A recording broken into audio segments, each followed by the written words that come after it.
Chag Mimouna Sameach, everybody over here tonight. It's Isru Chag. We just came out of Pesach. Here in Israel, over here, we just came out of Pesach, the festival of Passover. Naturally, people outside of Israel will still be keeping Passover for an 8th day. Naturally, we know that over here. So L'chaim, everybody, that's not, but it's a special festival after the festival of Passover on Isru Chag itself. When the festival comes out, it's called Mimouna. It's a Moroccan celebration, friends, which is celebrated now. It's very, very popular in Israel. Probably one news reporter reported it as being the most beloved celebration in Israel currently, as it stands over here, because it's a day, it's a night and a day where friendship exceeds every single other aspect that is fathomable. It is. What is Mimouna, first of all? Maimon was the name of the father of Maimonides, according to one opinion, and according to it might have been marking the day of his birth or his death on this specific day itself, Maimon itself. But what is Mimouna? It's a Moroccan word, naturally. It's a Moroccan celebration. But it's emulating the word Emuna. It's a faith that someone has in general. And the faith that we have in Hashem is absolutely infinite in general. Especially because the festival of faith has been Pesach. It's been this month. We've been in Pesach, and we've just come out of Pesach over here. Here, naturally, we did 7 days. We celebrated it. We were joyous for the 7 days itself.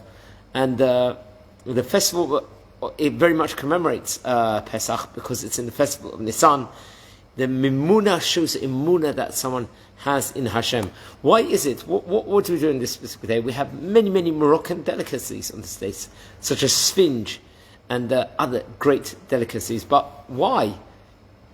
So on this specific day of Isru Chag, of the Mimouna after Pesach, we know that all throughout Passover, people have different levels of strictness when it comes to the different foods that we eat. Some people eat kitniot, some people do not eat kitniot foods, for example.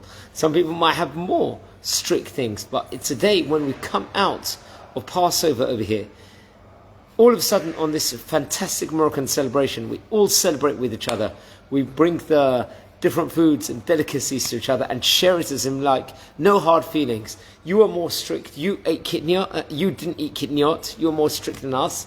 Let's just say hypothetically over here. Obviously with customs pending. Well, no hard feelings over here. You take from our food now and you take from our food now. Obviously, we are trusting everyone else is keeping to the high levels of kashrut, which we are accustomed to over here. But it's a day of no hard feelings. And well, the word Mimouna also is from the root of the word mana. What is mana, friends, over here? The word mana was what was showered down to the Jewish people inside the Midbar for the 40 years when they were in the wilderness. They didn't have any food. They didn't have the steaks. They didn't have the pizza or whatever it might have been, whatever delicacies they had. But Hashem actually showered down a food called the manna. It was a heavenly bread. And it had the taste of whatever you wanted it to be. You wanted it to be the wine over here, which I've got over here. Let me taste a bit more of it. I said the bracha already. It could taste like the wine. You wanted to taste like marshmallow with marshmallow. Cucumbers. Pizza. This manna, which was a food that came in the wilderness, was any taste you wanted to be. And that very much represents Mimouna. It's a faith in Hashem. That whatever you wanted, it would be. Like this famous story of the Baal Shem Tov, the great, great rabbi, where I think it was Friday night, they didn't have any food necessarily, but he said, you know, whatever food you want to eat with this specific cheap food, the cheaper food he gave, it will taste like the most best thing in the world. And that's very much Mimouna, where we share each other's delicacies, but especially Moroccan delicacies. People dress up in Moroccan garb. I'm not wearing the Moroccan garb at the moment. I'm here in my casual clothes.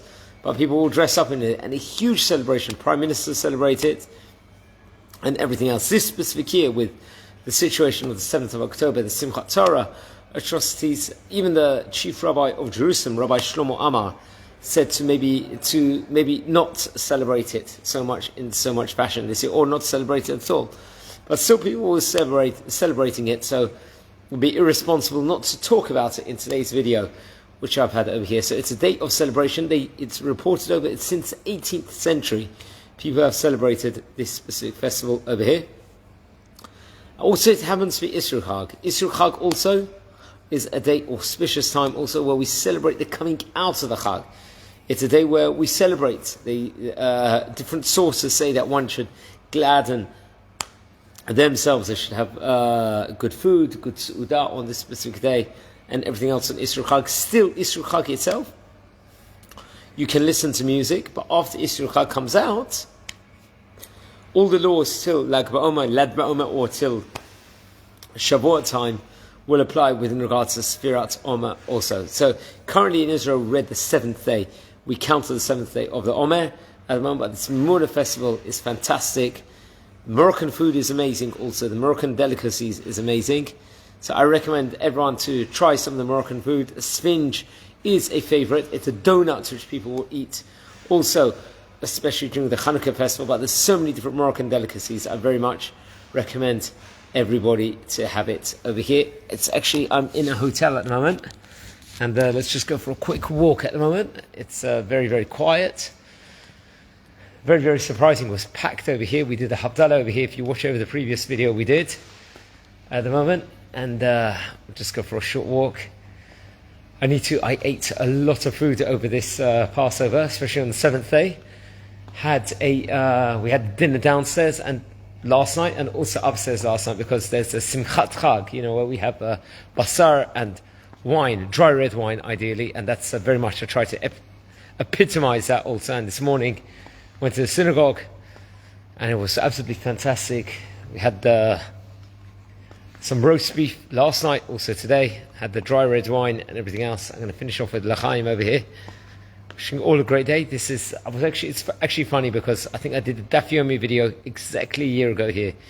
Today it was on this specific night itself, and here there's a video on the Mimouna. So maybe I'll share on whichever stream we're going to go on the video from last year also. There's Rat Hashem, but wishing you all a great day. L'chaim, Chag Mimouna Sameach, everyone. Enjoy it. And Bez Hashem, we're going to see the rebuilding of the third Bet HaMikdash now. And just good times. And we'll all be drinking together. And just good things all over Israel. So take care.